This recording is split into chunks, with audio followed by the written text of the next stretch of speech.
Çin yönetimi çağdaş Uygur edebiyatının öncülerini bir yok ediyor. Profesör Doktor Abdülkadir Celalettin'e müebbet hapis cezası verildiği öğrenildi. Çağdaş Uygur edebiyatının öncüsü Xinjiang Pedagoji Üniversitesi öğretim üyesi Profesör Doktor Abdülkadir Celalettin, Çin yönetimince hukuksuz bir şekilde 21 Ocak 2018'de Çin toplama kamplarına alınmıştı. 2019'da ise müebbet hapis cezasına çarptırıldığı ortaya çıkmıştı. İngiltere'nin başkenti Londra'da bir Uygur İnsan Hakları grubunun Doğu Türkistan'da üretilen pamuğun ithalatını soruşturmadığı gerekçesiyle hükümete karşı açtığı dava mahkeme tarafından reddedildi. Sürgündeki Uygur İnsan Hakları örgütlerinin uluslararası çatı yapısı konumundaki Dünya Uygur Kongresi, Ekim ayında Londra Yüksek Mahkemesi'nde İngiltere İçişleri Bakanlığı, Gelir ve Gümrük İdaresi ile Ulusal Suç Ajansı aleyhine dava açmıştı.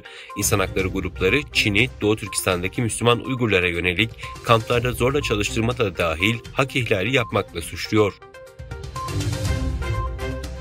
İYİ Parti'nin Uygur Türklerinin sorunlarının araştırılmasına ilişkin verdiği önerge AK Parti ve MHP milletvekillerinin oylarıyla reddedildi.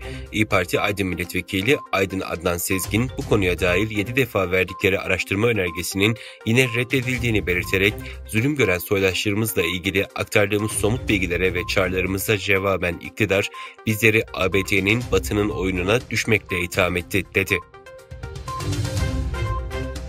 ABD Hazine Bakanı Çin'in Afrika ülkelerini yatırımlara karşı borçlandırmasını da eleştirerek ülkeler başta şeffaf ve yardım etme amacı taşıyor gibi görünen parlak anlaşmalara karşı dikkatli olmalı dedi.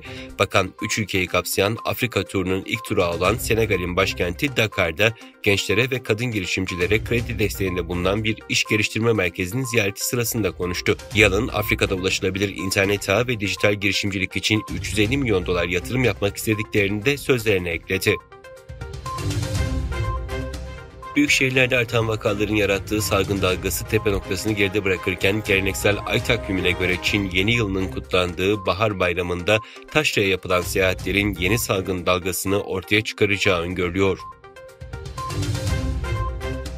Pakistan'ın Belucistan eyaletinde raylara döşenen bombanın infilak etmesi sonucu yolcu treni raydan çıktı. 18 kişi yaralandı. Mak kasabasından Peşaver şehrine doğru giden yolcu treni Bolan bölgesinde raylara döşenen uzaktan kumandalı bombayla hedef alındı. Saldırıda lokomotif dahil trenin 8 vagonu raydan çıktı. 18 kişi yaralandı.